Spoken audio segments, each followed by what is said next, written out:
Hare Nama, Hare Nama eva kevalam, Kalo nasteva, nasteva, nasteva gatiranyata.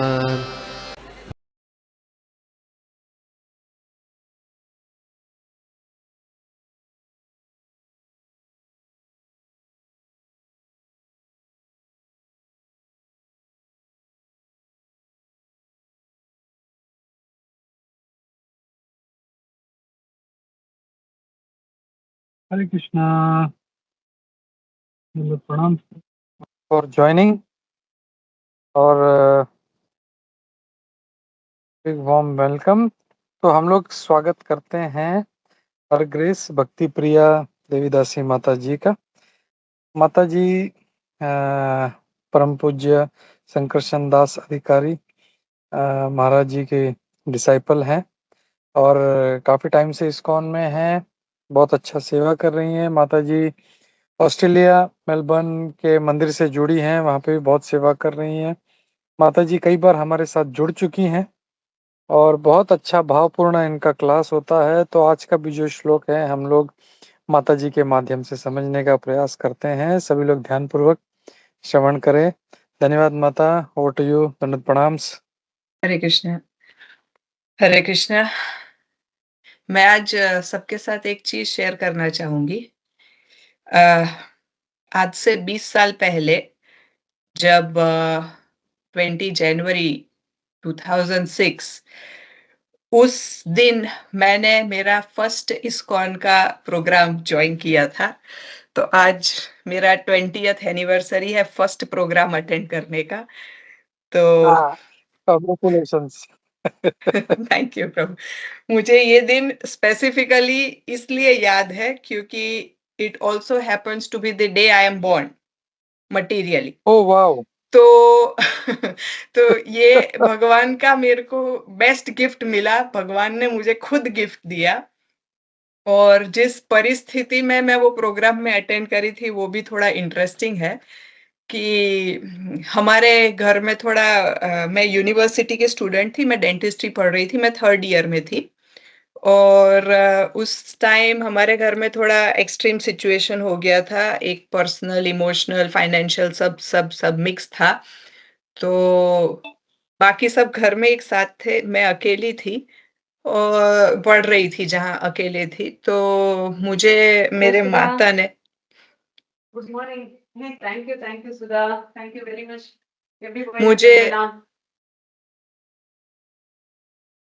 मुझे मेरे माताजी ने my mother she asked me कि आप कुछ ऐसा कर्मी, कुछ तो बहुत अजीब-अजीब चीज़ें, कुछ तो अजीब फास्टिंग, कुछ तो अजीब पूजा के लिए, कुछ तो उन्होंने मुझे बोला था ये करना है, तुझे ऐसा-ऐसा चाहिए। तो उस दिन मैं जाके सब पता नहीं क्या-क्या पैराफर्नेलिया था, मुझे तो याद भी नहीं है, बट इतनी सब वियर्ड चीज़ें थी ढूँढ-ढाँढ के। कोई तो नई जगह पढ़ते हैं तो उसमें उतना तो हम देखने नहीं जाते, छोटी-छोटी बाज़ार, ऐसी छोटी-छोटी चीज़ें। तो वो सब लेके मैं आई थी और आके मैं बहुत खुश थी उस दिन, पता नहीं क्यों। और मैं एक्चुअली मन ही मन खुश हो रही थी कि हाँ, मुझे ये सब कर्मकांडी विधि करने से मेरे प्रॉब्लम का सॉल्यूशन मिल जाएगा। बट एक्चुअली मेरा soul, the soul, the me, my true self was happy कि मेरे को राइट पाथ मिल गया और वहाँ से मैंने फर्स्ट टाइम शुरू किया था। तो हम आज का सेशन शुरू करते हैं। आज हम श्रीमद् भागवतम 3rd कैंटो का 28 चैप्टर का 25th श्लोक करने वाले हैं। तो हम शुरू करते हैं। ओम नमो भगवते वासुदेवाय। ओम नमो भगवते वासुदेवाय। ओम नमो भगवते वासुदेवाय। ओम अज्ञानतिमिरान्धस्य ज्ञानाञ्जनशलाकया चक्षुरुन्मिलितं येन तस्मै श्रीगुरुवे नमः।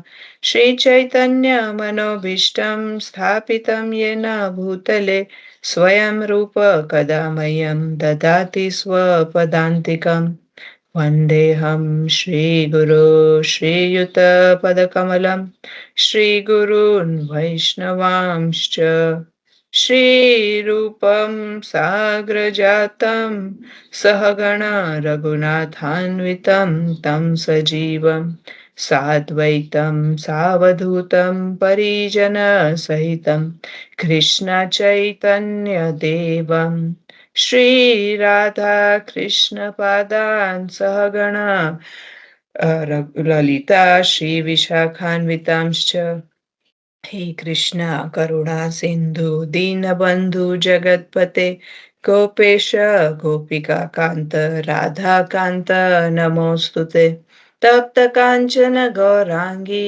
राधे वृन्दावनेश्वरी ऋषभानुसुते देवी प्रणमामि हरिप्रिये वाञ्छाकल्पतरुभ्यश्च कृपा सिन्धुभ्यैव च पतितानां पावनेभ्यो वैष्णवेभ्यो नमो नमः श्री कृष्ण चैतन्य प्रभु नित्यानंद श्री अद्वैत गदाधर श्रीवासादि गौर भक्त वृंद हरे कृष्णा कृष्ण कृष्ण हरे हरे हरे राम राम राम हरे हरे.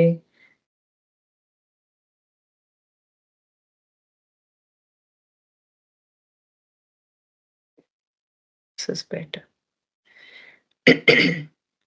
तो आज का जो श्लोक है इस प्रकार है.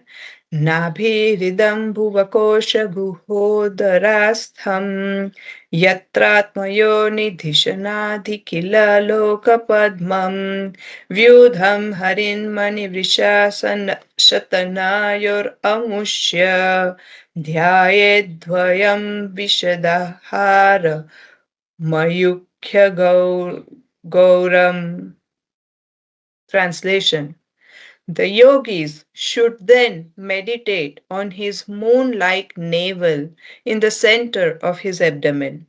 From his navel, which is the foundation of the entire universe, sprang the lotus stem containing all the different planetary systems. The lotus is the residence of Brahma, the first created being. In the same way, the yogi should concentrate his mind on the Lord's nipples, which represent a pair of most exquisite emeralds and which appear whitish because of the rays of the milk white pearl necklaces adorning his chest. तो हम अभी third 28th chapter पढ़ रहे हैं जिसका title है Kapil's instructions on the execution of devotional service. तो इस चैप्टर में हमने अब तक क्या पढ़ा है, क्या इंट्रोडक्शन हुआ है अब तक, तो ये थोड़ा उसका चर्चा करेंगे. तो अब तक हमने इसे थोड़ा अष्टांग योग मिश्र भक्ति जिसे कहते हैं भक्ति मिश्र अष्टांग योग, इस बारे में हमने थोड़ा चर्चा किया है. तो अष्टांग योग क्या है, तो हमने 6th चैप्टर भगवत गीता में पढ़ा है. थोड़ा एक क्विक रिवीजन कर लेते हैं कि अष्टांग, अष्ट मतलब 8 और अंग जिसके 8 लिम्स अंग होते हैं, उस टाइप का योगा. तो उसमें होता है यम, नियम, आसन, प्राणायाम, प्रत्याहार, धारणा, ध्यान और समाधि. तो हमने पहले कुछ श्लोक देखे जिसमें हमें थोड़ा यम नियम इसी चैप्टर के हमने देखा, यम नियम पढ़े हैं, बट वो सिर्फ अष्टांग योगा नहीं है, वो अष्टांग योगा और भक्ति के साथ साथ मिला है. तो कैसे दोनों को कंबाइन किया है कपिल देव ने, वो पढ़ा हमने. फिर हमने देखा कैसे बैठना है, फिर कैसे ब्रेथ प्राणायाम, बेसिकली ब्रेथ कंट्रोल, सांस कैसे रोकना है, छोड़ना है, वो देखा. और फिर हमने देखा कि इंद्रियों को कैसे वश में करना है. और फिर हमने देखा धारणा, जिसका मतलब होता है ध्यान, थोड़ा ध्यान कैसे करना, ये सब देखा कि जिसमें हमने पढ़ा कि टिप ऑफ द नोज, नाक के उस पे ऐसा आधी आंखें खुली रख के ऐसे ध्यान करना, वो सब हमने देखा. और अभी जो हम पढ़ रहे हैं 21st श्लोक से, उसे ध्यान या मेडिटेशन कहते हैं। तो इस श्लोकों में हमने इतना सुंदर अ हमने अ, भगवान पे कैसे ध्यान करना ये देखा है। और अगर हम इस प्रकार करते हैं तो अष्टांग योग का जो आखिरी लास्ट पार्ट है समाधि, वो हम अचीव कर सकते हैं। Just excuse me.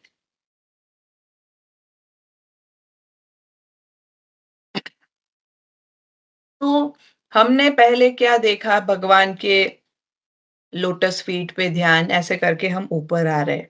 तो हमने इससे पहले भी चर्चा की थी इस बारे में कि सिस्टमैटिकली भगवान का दर्शन कैसे करें। तो आज हम थोड़ा और डिस्कस करेंगे कि हमें भगवान के स्वरूप पे, फॉर्म ऑफ द लॉर्ड, स्वरूप पे क्यों ध्यान देना चाहिए? इस चीज़ को इतना ज़्यादा इम्पोर्टेंस क्यों दिया है? तो कोई ये कह सकता है कि नहीं-नहीं, भगवान तो सिर्फ़ एक लाइट है, ठीक है?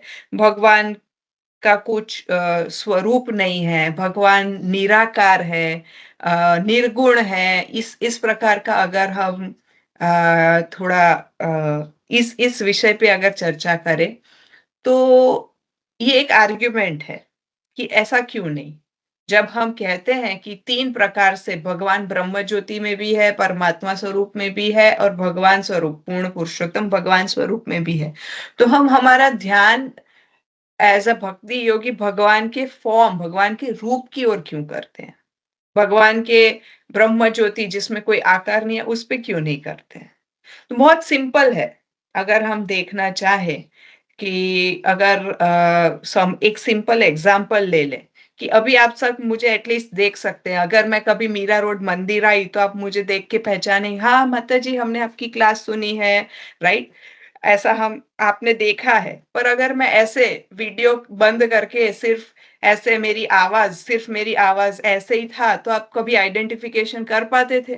कभी मेरे से ऐसे रिलेट कर पाते थे जैसा आप अभी रिलेट कर पा रहे हैं?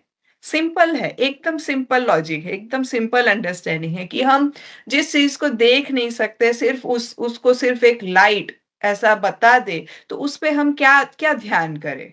क्या फ़ोकस क्या है हमारा? लाइट पे फ़ोकस। तो बहुत साल पहले अ, हम आई थिंक 11th या 12th स्टैंडर्ड में थे। तो हमारे घर के पास बहुत ज़्यादा फ़ेमस एक विपाशना केंद्र था। तो पता नहीं क्यों हमारी स्कूल से हमें एनकरेज किया कि आप सब जाओ, वो उससे माइंड काम होगा मेडिटेशन करने से और आपको एग्ज़ाम में बहुत हेल्प होगा। तो 11th-12th था, मम्मी-पापा ने सोचे बगैर भेज दिया। उसमें कुछ कांसेप्ट था नहीं, भगवान का कुछ कांसेप्ट नहीं था।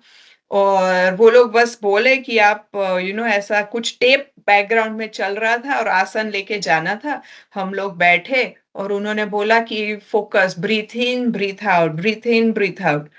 तो इट इज़ सो एम्बैरेसिंग कि मैं कितनी बार ऐसा बैठे-बैठे ऐसे ध्यान में बैठे हैं बट इतनी बार झपकी ली और एकदम एम्बैरेसिंग था वो कि ये क्या है?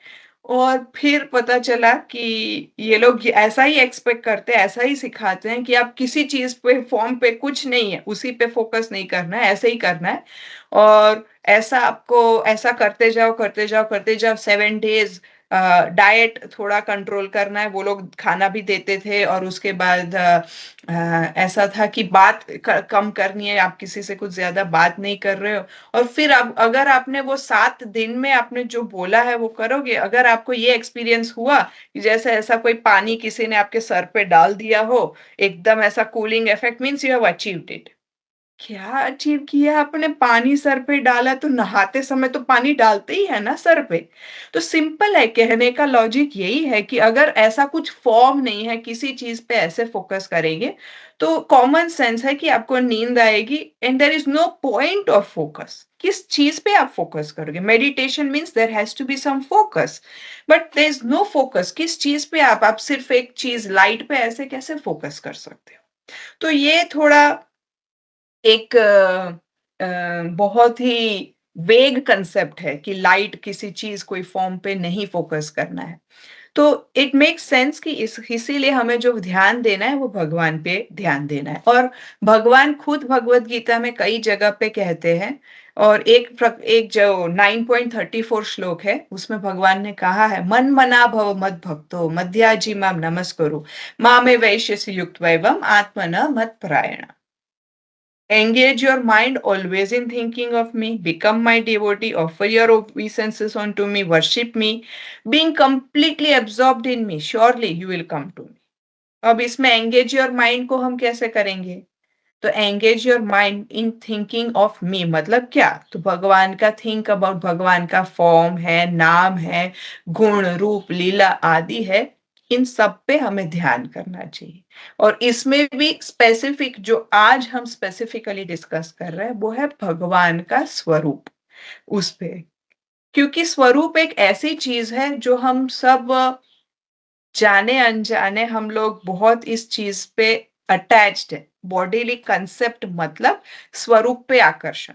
किसी स्त्री को पुरुष पे आकर्षण है, पुरुष को स्त्री पे आकर्षण है ना?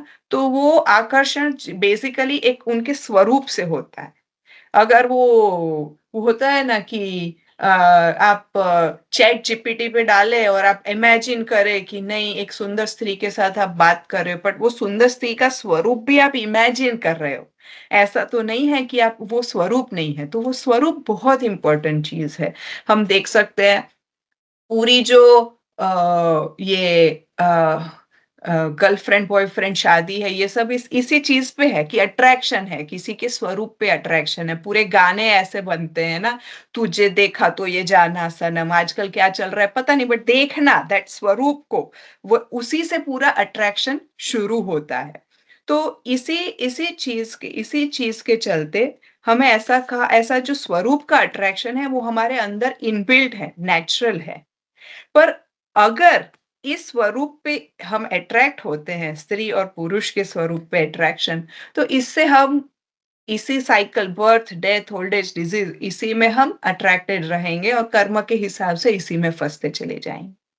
बट अगर हम उसी फॉर्म उसी स्वरूप पे जो अट्रैक्शन है वो अगर हम भगवान की ओर डवटेल करें, चैनलाइज करें, तो वो हमें इस जन्म मृत्यु जरा व्याधि के चक्र से निकाल सकता है। भगवान के 6 ऐश्वर्य है, हमने ये बहुत बार सुना है कि भगवान के ऐश्वर्य है, जैसे उनके वो सबसे वेल्दी है, सबसे ज्यादा पैसे हैं उनके पास सबसे ज्यादा ज्ञान है, उनके पास सबसे ज्यादा वैराग्य है, वो बहुत फेमस है, बहुत वो उनके पास ताकत है और ब्यूटी है। तो भगवान नेचुरली ब्यूटीफुल है। तो हमें कुछ ऐसा करने की जरूरत नहीं है जो हमारा अट्रैक्शन इस मेल फीमेल या जगत की सुंदर वस्तुओं पे, कभी कभी ऐसा होता है नेचुरल चीजों पे जैसे समुद्र पे, माउंटेन्स पे, ऐसे नजारे पे हमारा आकर्षण है। अगर उस आकर्षण को हम भगवान की ओर अपना डाइवर्ट कर दे तो हमें जन्म मृत्यु जरा व्याधि के चक्र से मुक्ति मिल सकती है। इसमें हम ये कह सकते हैं कि रूप गोस्वामी हैं, उन्होंने एक बहुत सुंदर श्लोक लिखा है और इसका हम थोड़ा चर्चा करेंगे। रूप गोस्वामी ने कहा है, मैं इंग्लिश का हिंदी ट्रांसलेट कर रही हूँ बट थोड़ा उसमें ऊपर नीचे होगा, बट हम उसमें एग्जैक्ट मीनिंग फिर भी निकाल लेंगे। सिंपल है, ज्यादा कुछ कॉम्प्लिकेटेड नहीं है। तो उसमें कहा है, माय डियर फ्रेंड, ओ मित्र, अगर आपको इस भौतिक जगत के मित्र या भौतिक जगत की किसी वस्तु को आपको एंजॉय करना है, उसका भोग करना है, तो आप क्या करो, भगवान कृष्ण के स्वरूप पे मत ध्यान दो। भगवान कृष्ण का वो स्वरूप जिस पे वो केशी घाट पे खड़े हैं और उनका नाम गोविंद है और उनकी आंखें जो है वो बहुत सुंदर है और वो अपनी मुरली बजा रहे हैं और उनके मुकुट पे एक पीकॉक फेदर है और उनका पूरा शरीर जो है वो जो चंद्र प्रकाश है आकाश में, उससे पूरा उनका शरीर एफल्जेंट, बहुत ऐसा एफल्जेंट हो रहा है। तो ये रूप गोस्वामी ने बहुत अच्छा श्लोक कहा है, और ये श्लोक एक्चुअली दो गोपियां एक दूसरे को कह रही है। एक गोपी दूसरी गोपी की कह रही है कि अगर आपको मतलब ये थोड़ा व्यंग है, सरकास्टिकली बोला गया है कि कोई कोई लोग ये सोचेंगे, अरे ये तो बोल रहा है कि आप एंजॉय करो इस भौतिक जगत में। नहीं, एक्चुअली इट्स अ सरकाज़म। तो यहाँ पे ये बोला गया है कि अगर आपको इस भौतिक जगत में रहना है, तो फिर आप भगवान की ओर मत देखो। हम इसका ऑपोजिट ले, तो अगर हम भगवान के सुंदर स्वरूप जिसमें वो मुरली बजा रहे हैं, जिसमें वो यमुना तट पे खड़े हैं, जिसमें वो उन्होंने अपना मतलब ऐसे उनका स्मित है, ऐसी बहुत सारी चीजें हैं। अगर हम उस पे ध्यान देते हैं, तो फिर हमें इस संसार की कोई भी चीज, कोई भी वस्तु में हमें आनंद नहीं रहेगा। हम उससे ऑटोमेटिकली छोड़ देंगे। और ये हम गोपियों के एग्जाम्पल में भी हम देखे हैं कि उनको किसी चीज, कोई भी नियम, कोई भी चीज उन्हें कभी बंधन में नहीं रख सकती थी। हमने ये ब्राह्मण की पत्नी जो है, उनके रूप में भी देखा कि भगवान का इतना आकर्षण था उनको कि जब भगवान ने बोला तो उन्होंने अपने पतियों का इंस्ट्रक्शन नहीं मान के भगवान को किए। तो ये है कि अगर हम भगवान के रूप से सुनने से, समझने से, उनके रूप से आकर्षित होते हैं, तो हमें इस भौतिक जगत में और ज्यादा स्ट्रगल नहीं करना पड़ेगा। इस भौतिक जगत की कोई भी चीज हमें आकर्षित नहीं कर पाएगी, हमें सिर्फ भगवान से ही आकर्षण रहेगा। तो अब इसके इसके बाद और एक प्रश्न आता है, ओके ठीक है, हमें भगवान के स्वरूप पे फोकस करना है, तो इसका मतलब ये है कि हम हमारे मन में ही कुछ स्वरूप क्रिएट कर लें कि हाँ भगवान, मुझे ऐसे मेन पसंद है जिनके मसल्स हैं, जिनके लंबे लंबे बाल हैं, और मुझे ऐसे लोग पसंद है जो दाढ़ी रखते हैं, तो भगवान भी ऐसे, ऐसा हम इमेजिन कर लें क्योंकि हमें पसंद है। बिल्कुल नहीं। ये हमें हमेशा एक शास्त्र सिस्टमैटिक तरीका बताते हैं। शास्त्र बताते हैं किस प्रकार हमें भगवान को मन घड़त कोई इमेजिनेशन या ऐसी कोई विधि से हमें ऐसा कुछ रॉकेट साइंस नहीं है कि हमें उनको क्रिएट करना है। हम इतना सुंदर, इतने हफ्तों से डिस्क्रिप्शन पढ़ रहे हैं, और उसमें हमने देखा है एकदम सुंदर भगवान के मतलब चरण का भी इतना सुंदर विवरण दिया है कि भगवान के चरण कमल पे क्या है, और उनके जो नाखून है उस वो भी ऐसे ऐसे गोल हैं, रूबी के जैसे हैं। तो वो सब हमने पढ़ा, इतना सुंदर, इतना माइन्यूट डिस्क्रिप्शन है। जो अभी हमने थोड़े दिन पहले वो श्लोक पढ़ा था, क्या था? जो हृदय की दृढ़ अंधकारम उसको निकालता है, ऐसा अभी थोड़े दिन पहले ही वो श्लोक पढ़ा था। संचिन्तयेत् भगवतस् चरणारविंदम, हमने थोड़े दिन पहले ही पढ़ा था। तो कितना सुंदर है, उसमें भगवान के पाँव पे क्या चिन्ह है वो भी सब लिखा है। तो कहने का मतलब है हमें कुछ, we don't have to create anything new, हमें कुछ नया ऐसा इन्वेंट करना कोई ऐसा बड़ा सा नहीं है। हमें तो भगवान की कृपा से भारत भूमि में जन्म लिया है, तो हमने तो देखा है थोड़ा मंदिरों में, अब इस्कॉन में आके तो हमने और दर्शन किए हैं भगवान के और सुना है भागवतम में। बट जब भक्त लोग नए थे इस्कॉन में, जिन्होंने कभी कृष्ण का नाम नहीं सुना था, फॉरगेट अबाउट कि भगवान दिखते कैसे, मंदिर क्या है, कुछ पता नहीं था। तो उस टाइम पे भी प्रभुपाद थे, उन्होंने भगवान का एग्जैक्ट डिस्क्रिप्शन दिया था। और उस टाइम पे प्रभुपाद के इनिशियल स्टार्टिंग डेज में यदुरानी बोल के प्रभुपाद के एक शिष्य थे, जिनका बैकग्राउंड उन्होंने कुछ स्टडी पेंटिंग में किया था। तो जब उनको कुछ पता नहीं होता था, तो प्रभुपाद उनको हर चीज़ बताते थे। वो आप चैतन्य महाप्रभु ऐसे बनाओ, उनका हाथ ऐसा होना चाहिए, उनका हाव-भाव ऐसा होना चाहिए। हर चीज़ प्रभुपाद बहुत अच्छे से समझाते थे। और जब वो स्टार्टिंग में पेंटिंग बनाते थे, तो उनका थोड़ा ऐसा मतलब शरीर के कंपैरिजन में पाँव थोड़ा बड़ा लगता था। उनके स्ट्रोक्स पेंटिंग करते हैं ना, तो वो स्ट्रोक्स थोड़े अजीब आते थे, ऐसा सब होता था। पर प्रभुपाद ने वो ज़्यादा माइंड नहीं किया, प्रभुपाद ने वो पूरे भाव पे क्या है वो फ़ोकस किया। और इसका और एक एग्ज़ाम्पल है।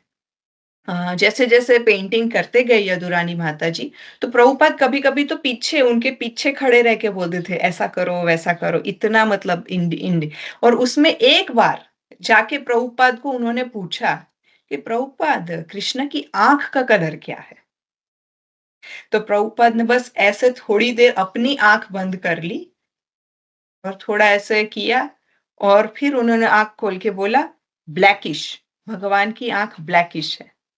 तो मतलब Prabhupada was directly in touch, Prabhupada directly Krishna के टच में थे, इसीलिए उन्होंने अपना आँख बंद करके एक डीप मेडिटेशन किया और उन्होंने पता चल गया हाँ, कि भगवान के स्वरूप में भगवान की आँख का कलर ये है। और ऐसा ऐसा ही और एक एग्ज़ाम्पल है। ऐसे पेंटिंग करते गए यदुरानी माताजी 2 साल हो गए, तो पेंटिंग करते-करते उन्होंने एक बार एक नारद मुनि का पेंटिंग बनाया। और उनके जो हस्बैंड थे उस समय, तो प्रभुपाद और वो साथ में वो पेंटिंग देख रहे थे। तो उनके हस्बैंड हैं, वो देख के खुश हो गए। अरे! ये तो बहुत सुंदर पेंटिंग बनाया है। इसमें उनके जो कलाकारी है, जो स्ट्रोक्स हैं, वो बहुत अच्छे हैं, रंग बहुत है और जो नारद मुनि का स्वरूप है, वो बहुत अच्छा है। तो उन्होंने बोला, "प्रभुपाद ये सब अच्छा है ना?" प्रभुपाद बोले, "I didn't like it." Prabhupada बोले, "हैं? तो ये मुझे तो उससे पहले का ही काम पसंद था।" तो ये प्रभु तो शॉक में आ गए, "अरे! आर्टिस्टिक दृष्टि से तो ये बहुत अच्छा है, इसमें क्या प्रॉब्लम है?" तो फिर प्रभुपाद बोलने लगे कि नारद मुनि जो है, वो सनातन ब्रह्मचारी है, वो हमेशा से ब्रह्मचारी है। और उन्होंने जो जदुरानी माताजी ने बनाया है, वो उन्होंने बनाया है, वो जैसे मांस खाने वाले और स्त्री संग में रहने वाले ऐसे ऐसे व्यक्ति हैं ना, उसके जैसे बनाए हैं नारद मुनि को। तो अब हम सोचेंगे, ये क्या बात हुई? फ़ोटो देख के कैसे पता चलेगा कि ये मांस खाते हैं या स्त्री संग करते हैं? फिर उन्होंने बोला कि अब इसको अभी भी वो ज़्यादा समझे नहीं इस चीज़ को। तो फिर प्रभुपाद ने समझाया कि इसका ये है कि अ, जो 1 मिनट मैं एग्ज़ैक्ट पढ़ती हूँ, मुझे वर्ड टू वर्ड पढ़ना है, वो बेटर है। Just give me a moment.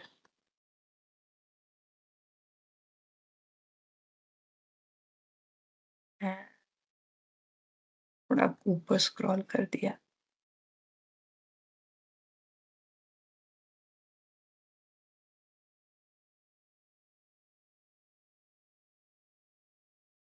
क्या हो रहा है? सॉरी।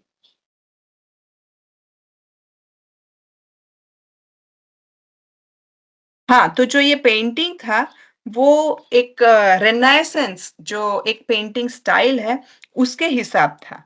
और उसमें क्या था कि जो प्रभुपाद ने बोला कि इट इज़ एग्ज़ैक्ट वर्ड है, प्रभुपाद ने बोला दिस इज़ सो डिस्टेस्टफुल। और फिर बोला जो चीक है, जो गाल है, वो थोड़े ऐसे नीचे आ गए हैं। और ये साइन है जो मांस खाते हैं उन लोगों की। और उनका फेस जो है उसपे कुछ spiritual lustre there was the face was not full of spiritual lustre and innocent beauty. तो फिर उन्होंने बोला कि कैसे इसको ठीक किया जाए? तो फिर प्रभुपाद ने एक्सप्लेन किया, like this, these are the faces of milk drinkers, rounded and beautiful. They have moon like faces of milk drinkers. So do and so do his servant like Narad Muni. No nonsense muscles or square jaw as shown in Western art, especially in Renaissance art. तो ये है कि मतलब प्रभुपाद इतने particular थे, अगर हम सोचे तो ये तो सिंपल छोटी-सी बात है कि अरे थोड़ा फेस ऐसा है। But the whole point is भगवान का जो स्वरूप है वो इतना इम्पोर्टेंट है, इतना अ अ हमें शास्त्र को फ़ॉलो करना चाहिए कि हम क्योंकि वो जो शास्त्र में बताया है, वो जो प्रभुपाद ने बताया है, is full of devotion. Otherwise वो एआई जनरेटेड इमेज होता है ना, मैं चिल्ड्रन क्लासेस लेती हूँ, तो कभी-कभी वो एक लास्ट वीक मैंने युक्त वैरागी स्टूडियो बोल के एक यूट्यूब चैनल है जो डिवोटीज़ ही चलाते हैं और उन्होंने ध्रुव महाराज का बहुत सुंदर प्रेज़ेंटेशन दिखाया। तो इवन चिल्ड्रन जैसे ही मैंने वीडियो प्ले किया ना, ये चिल्ड्रन 7 से 10 साल के हैं, उससे बड़े नहीं हैं, देख के ही बोले दिस इज़ एआई। मतलब देखो आप इमेजिन करो बच्चों को भी पता चल जाता है कि ये एआई है। द पॉइंट इज़ भगवान का जो स्वरूप है, उसमें अगर भक्ति नहीं है, उसमें अगर भक्ति भाव नहीं है, तो कोई पॉइंट नहीं है वो पेंटिंग करने का। उनको ग्रीक गॉड, मसल्स ये सब देख के नहीं बनाना चाहिए। उसे हम शास्त्र के हिसाब से हमें समझना चाहिए और उसमें हमें समझना चाहिए कि कैसे भगवान का स्वरूप जो है, एक सिस्टमैटिक है, एक साइंस है, ठीक है? तो अब तक हमने भगवान के चरण के बारे में देखा, उनके काफ मसल्स के बारे में देखा, थाइज़, हिप्स इन सब के बारे में देखा और आज का जो श्लोक है, उसमें हम भगवान की नाभि या नेवल ना जो भगवान का जो पेट में जो बेली बटन बोलते हैं, उसके बारे में है। तो अ, इस श्लोक में उसे मूनलाइट चंद्रमा जैसा बताया गया है। चंद्रमा बहुत सुंदर होते हैं इसीलिए चंद्रमा जैसा। पर कोई-कोई जगह पे भगवान को पद्मनाभ भी कहा जाता है। पद्मनाभ मतलब जिनका 2 मीनिंग है पद्मनाभ, जिनका नाभि कमल जैसा है या जिनकी नाभि से कमल निकलता है। दोनों का वैसे मीनिंग सेम ही है। दोनों जैसे एक एक दूसरे को हम ऐसा कह सकते हैं। ठीक है? और इस नाभि पे ब्रह्मा रहते हैं, जैसा हमने श्लोक में पढ़ा, हमें भी पता है। और इंटरेस्टिंग चीज़ है, जो प्रभुपाद अपने प्रभुपाद परपट में बता रहे हैं कि ये थोड़ा समझने और इंटरेस्टिंग बात है कि पिछले श्लोक में हमने लक्ष्मी जी के बारे में भी पढ़ा था और यहाँ हम ब्रह्मा जी के बारे में पढ़ रहे हैं कि ब्रह्मा जी जो भगवान की नाभि पे जो कमल है, उसके ऊपर उसमें से ब्रह्मा जी का जन्म होता है। तो कोई ये सोच सकता है कि हाँ, पिछले श्लोक में हमने लक्ष्मी जी के बारे में पढ़ा था, यहाँ हम भगवान का पढ़ रहे हैं, तो दोनों के कंबाइन यूनियन से अब ब्रह्मा जी का जन्म हुआ। पर नहीं, ब्रह्मा जी का नाम है स्वयंभू। स्वयंभू मतलब जो सिर्फ भगवान से, अपने आप से या भगवान से प्रकट हुए हैं। ऐसा नहीं है कि उनका जन्म बायोलॉजिकल है। उनका जन्म बायोलॉजिकल नहीं है। तो उनका जो जन्म हुआ है वो सिर्फ़ और सिर्फ़ भगवान से हुआ है। और इसीलिए यहाँ पे जो श्लोक है उसमें हमने एक बहुत सुंदर चीज़ पढ़ी है। एक भगवान की बहुत सारी शक्तियाँ हैं बट एक ब्रॉड कैटेगरी में अगर हम करें तो 3 हैं। ओमनिसिएंट, ओमनीप्रेज़ेंट एंड ओमनीपोटेंट। ठीक है? अब इसको हम थोड़ा हिंदी में ट्राई करते हैं समझने की। तो ओमनीप्रेज़ेंट सिंपल है, ओमनीप्रेज़ेंट मतलब हर जगह जो विद्यमान है, सिंपल है, ठीक है? ओमनिसिएंट मतलब जिन्हें सब पता है, हर जगत के कोई भी कोने में कहाँ, क्या, कैसे, कितना क्या हो रहा है, सब पता है। और जो इस श्लोक में बताया गया है, वो है ओमनीपोटेंट। ओमनीपोटेंट मतलब जो सर्व पोटेंट को कैसे बोलेंगे? जिनमें अ अ, बहुत सारी शक्तियाँ हैं, ठीक है? ओमनीपोटेंट का मतलब है कि जिनमें अ, एक शक्ति है हर चीज़ करने की, सबसे ज़्यादा पावरफुल। तो इस श्लोक पे हम आज इस पर्टिकुलर चीज़ ओमनीपोटेंसी पे थोड़ा आज फ़ोकस करते हैं। प्रभुपाद ने पूरा परपोर्ट इसी चीज़ पे लिखा है कि भगवान की ओमनीपोटेंसी पे, ठीक है? तो इस चीज़ को कि भगवान अ, ओमनीपोटेंट एक बार गूगल कर ही लेते हैं ओमनीपोटेंट का हिंदी क्या बोलता है गूगल?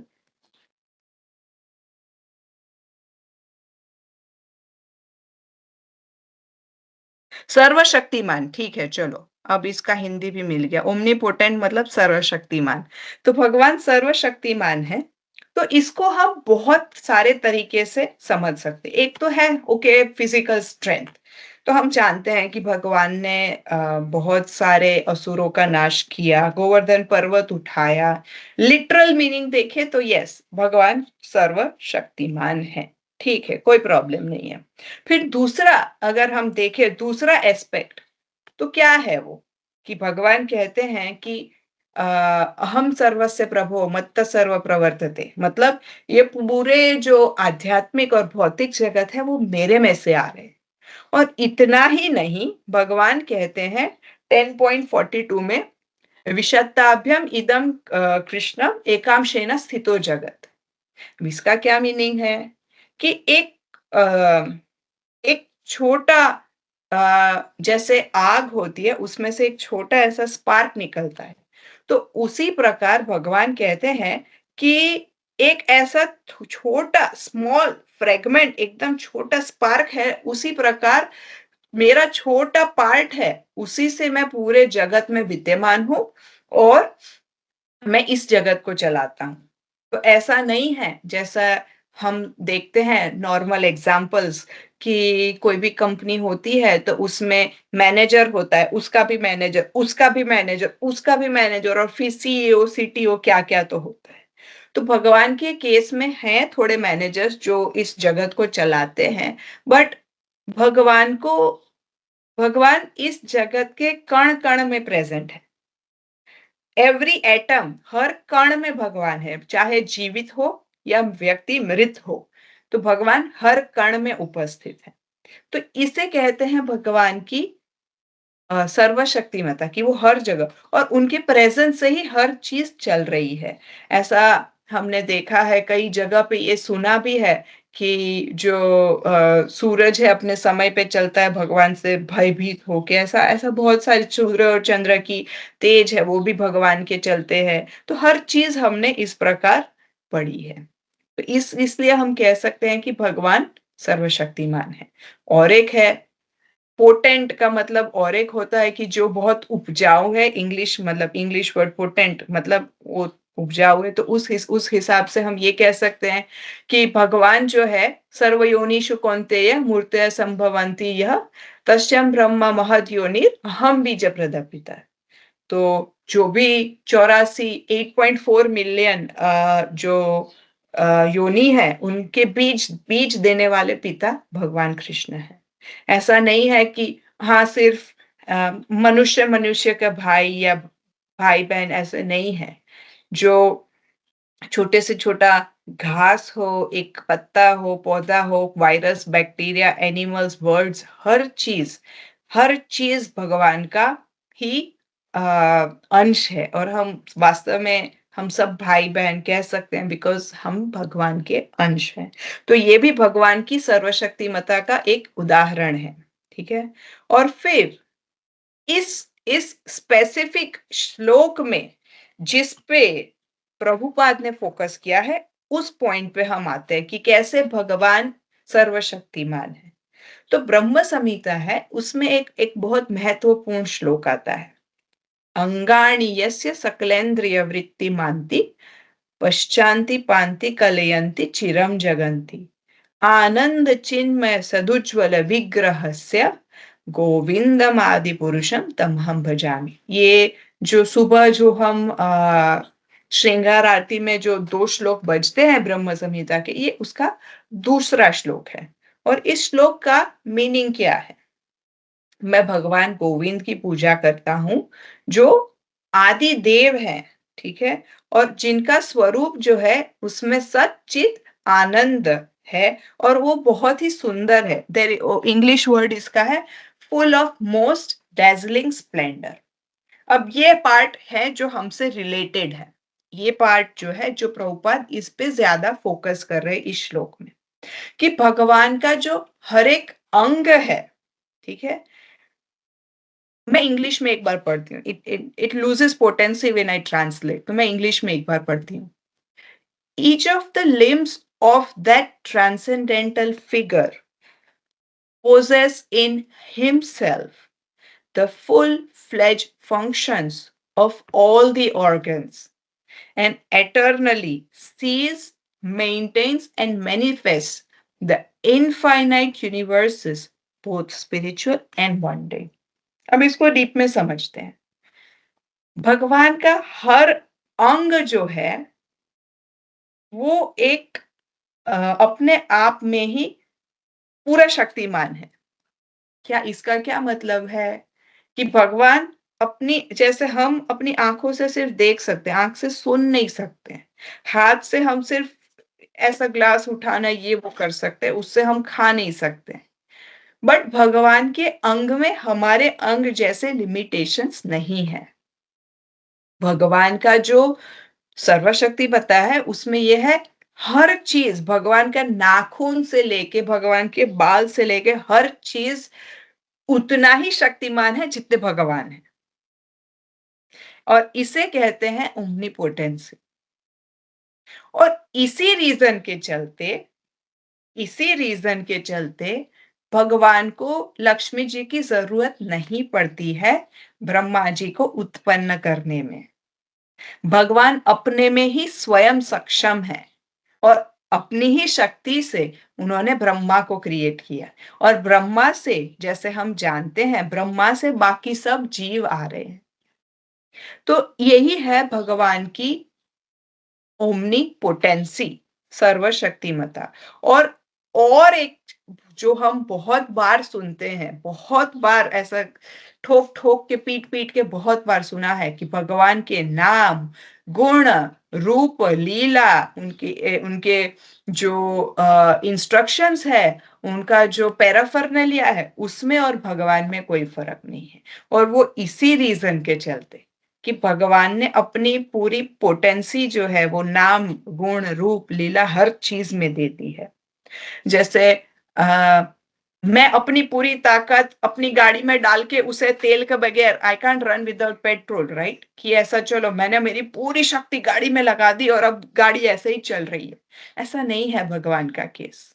भगवान के केस में भगवान जो बनाते हैं, भगवान जो क्रिएट करते हैं, इतना मतलब इतना जस्ट इमेजिन दिस कोई एक फैक्ट्री है, उसमें लेट्स से ये पेन प्रोड्यूस हो रहा है, ठीक है? तो ऐसा ऐसा कोई भी फैक्ट्री है कि ये पेन एक बार प्रोड्यूस हो गया, उसमें से इसी में से दूसरा पेन प्रोड्यूस हो, इसी में से दूसरा पेन प्रोड्यूस हो, इसी में से दूसरा। हम कितना भी आर्टिफिशियल इंटेलिजेंस लगा दें, ऐसा पॉसिबल ही नहीं है। बट जस्ट सी भगवान की क्रिएशन में भगवान ने मनु और शतरूपा और ये अ, और स्वयंभू मनु इन दोनों का कॉम्बिनेशन किया और ये जो है उसमें से देखो आगे मनुष्य आते जाते क्या क्या अमेजिंग है भगवान कि उन्होंने जो क्रिएट किया है वो चलते जाता है। हम हमारे माँ बाप है, बच्चे हैं, फिर उसके बाद उनके बच्चे हैं, फिर उनके बाद बच्चे। वो फैक्ट्री इज नॉन स्टॉप। वो प्रोडक्शन अनलिमिटेड चलता ही रहेगा, चलता ही रहेगा, चलता ही रहेगा। And that is the omnipotence of lord कि उन उन वो जो करते हैं हमने देखा है ओम पूर्णमद ओम पूर्णमिदम पूर्णात पूर्णमुदच्यते। वो जो क्रिएट करते हैं वो भी इतना कंप्लीट होता है कि उसमें उनको इंटरफियर भी करने की जरूरत नहीं पड़ती है। तो ये है भगवान की ओमनीपोटेंसी जो इस श्लोक में बताया गया है कि भगवान को ऐसी आर्टिफिशियली किसी की जरूरत नहीं है कि हाँ जब वो एब्सोल्यूट है, वो जब लक्ष्मी जी के साथ मेट करेंगे तभी ब्रह्मा जी आएंगे, नहीं, ऐसा बिल्कुल नहीं है। तो ये भगवान की ओमनीपोटेंसी है, ठीक है? तो इससे हमें समझना चाहिए कि इतने वास्तव में भगवान इतने अद्भुत हैं, तो हमें इसी सब चीजों पे कि भगवान पे हमें ध्यान करना चाहिए, इसी पे हमें फोकस करना चाहिए। और जो नरसिंह पुराण है उसमें ये एक्चुअली नेक्टर ऑफ इंस्ट्रक्शन में दिया गया है कि अगर हम भगवान पे स्पेशली भगवान के चरणों पे अगर हम मेडिटेट करते हैं तो जो हमारा इस भौतिक जगत में दुख सुख का अनुभव है हम उससे परे हो जाएंगे, हम उससे ऊपर चले जाएंगे और इस इस ऐसे करते-करते जो भी हमारे पाप कर्म है, का पाप फल है, पाप कर्म, पाप फल उन दोनों से मुक्त हो जाएँगे। तो इतने सुंदर हैं भगवान, इतनी सुंदर है उनके स्वरूप इतना सुंदर है और इस पे हम ध्यान करें और जैसे दर्शन करें तो भगवान का तो वो विस्मरण कि हाँ, वो स्मरण आते-आते अगर हम इसी पे फ़ोकस करें, तो अगर हमारा जब अंत समय आए, जब हमारा अंतिम साँस चले, अगर हमारा ध्यान उस प्रकार है, हमने हमने अपने आप को ट्रेन किया है, तो हम भगवान धाम वापिस चले जाएँगे। जीते जी तो हमारे पाप कर्म नष्ट हो गए, हमारे भौतिक जगत में जो सुख-दुःख है उससे परे हो गए, बट जीने के बाद अगर हम फिर भी हमारा ध्यान भगवान में लगा रहे हैं, तो फिर हम वापिस नहीं आएँगे इस भौतिक जगत में। क्योंकि हमने हमारे आप अपने आप को ट्रेन किया है कि भगवान को देखना है। मैं कभी-कभी देखती हूँ, हम यहाँ मेलबर्न में रहते हैं तो कुछ डिवोटीज़ होते हैं, तो वो ऐसे ही भगवान के सामने बैठे रहते हैं और देखते हैं भगवान को और मैं समझ ही नहीं पाती हूँ कि मेरा तो ये ठीक है, चलो नीचे चरण देख लिया, चरण से ऊपर देख लिया। चरण से ऊपर देख लिया, ये देख लिया, वो कर लिया, हो गया फिनिश एंड हाँ, हाँ, भगवान please give me pure devotional service finish. But there are some devotees जो एक्चुअली बैठ के बहुत टाइम लेके पूरा एकदम से इतना ध्यान करते हैं और जब वो आँखें बंद करते हैं तो फिर वही स्वरूप उनको दिखता है। और यही है महिमा कि हमें कैसे भगवान के स्वरूप पे मेडिटेशन करना चाहिए। और फिर ये हमारी धीरे-धीरे आदत बन जाएगी और आदत बनने के बाद अगर कुछ भी हो जाए हम अभी तो हम सेवा कर सकते हैं, यंग है, भाग सकते हैं, दौड़ सकते हैं, माला कर सकते हैं, कुछ भी नहीं हुआ, अगर हमने हमारे सा अपने आप को ट्रेन किया है, तो एट लीस्ट भगवान का नाम और भगवान का ये जो ध्यान है, वो हमसे कोई नहीं ले सकता। हमारा माइंड तो चलता रहेगा, हाथ-पाँव खराब हो गए, तो एट लीस्ट ये तो हमारे चलते रहेंगे। तो इस प्रकार भगवान का हमें नाम स्मरण, हमें भगवान का ऐसा स्वरूप का स्मरण हमेशा करना चाहिए, मेडिटेशन करना चाहिए। तो कोई क्वेश्चन, कोई कमेंट्स प्लीज़?